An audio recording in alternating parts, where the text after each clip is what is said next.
The monsoon wind rattled the glass panes of the small yellow house on the hill, as if it were trying to whisper secrets from another lifetime. Inside, an old woman sat in silence beside the window. Her hair was silver, her fingers frail, and her eyes, deep pools of stories left untold. Her name was Meera. She lived alone. Except for the rusted tin box she kept on her bedside table. That box held her entire life.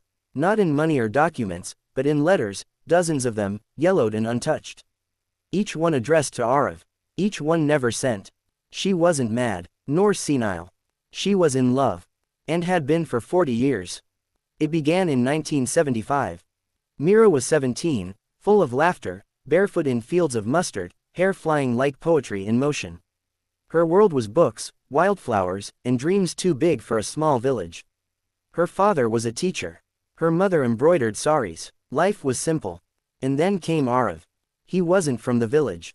His family had moved recently, taking up a small farm on the outskirts. He was quiet, artistic, always sketching trees or birds. The first time Meera saw him, he was drawing her by the river, pretending to focus on the landscape. "Why are you drawing me?" she had asked, amused. "I wasn't," he said, blushing. "But now that you caught me, may I continue?" That was the beginning. They met every Thursday under the ancient peepal tree that stood between their homes. He'd read her poetry, she'd braid flowers into his sketchbook. He loved the way she said his name, like a secret only she knew. She loved how his eyes looked sad even when he smiled. He promised to build her a house with yellow walls. She promised to fill it with sunflowers and music. But fate had other plans. In the winter of 1976, Arav received a draft letter. The country was at war. Young men were being sent to the border. "I have to go," he said one day, holding her hands tight enough to shake. "No," she whispered. "It's just a few months." "All right, I'll come back. We'll build that house." She gave him a small brass Ganesha and told him she'd wait by the peepal tree every Thursday, without fail. "Promise me," she said, "you'll write." "I swear it." And then he left. The first letter arrived within weeks.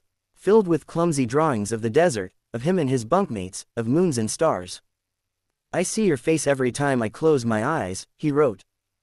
Meera replied. Every Thursday, she penned long letters, stories of the village, updates on the mango tree, poetry she found in his absence. And then, the letters stopped. She waited. And waited. Nothing came.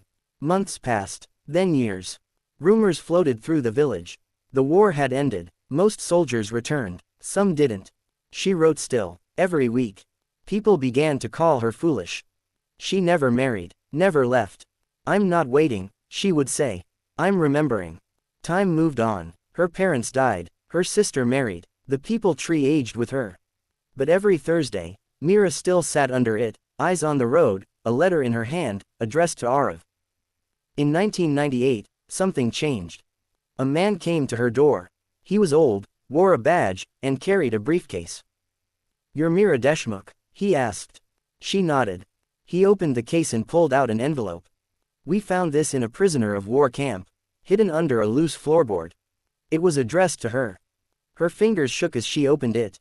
April 1977, Meera, they've taken us. I don't know where we are. I don't know if I'll ever come back. But every Thursday, I close my eyes and imagine you under the peepal tree. I'm there with you, always. If this reaches you, know that I kept my promise. I never stopped loving you. Yours, forever, Arav. Meera didn't cry. She kissed the letter, placed it in her tin box, and carried on. Because the letter didn't bring him back. It brought back everything else. In 2005, she painted her father's old cottage yellow. Planted sunflowers in the front yard. Children would come and listen to her stories.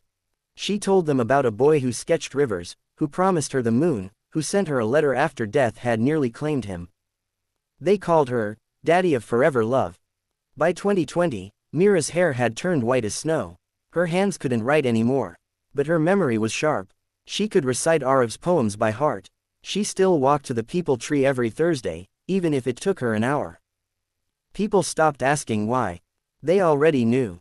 One winter morning in 2023, Meera didn't wake up. She had passed quietly in her sleep. Beside her bed was an open envelope, unsent. My dearest, If you're still out there, somewhere, know this. I waited. I never stopped believing. I kept our Thursdays alive. I built the house. I planted your sunflowers. I lived a lifetime in your memory. You were worth every tear, every silence, every year. Yours, always, Meera. Today, her yellow house still stands. It's a small museum now. People come from all over to see the rusted tin box filled with unsent letters, a silver ring, faded sketches, and that final note. Above it is a plaque that reads, "Some letters take a lifetime to arrive, but true love never needs postage. It only needs faith." And under the peepal tree, every Thursday, someone always places fresh sunflowers. Because love like that, it never dies. It just waits.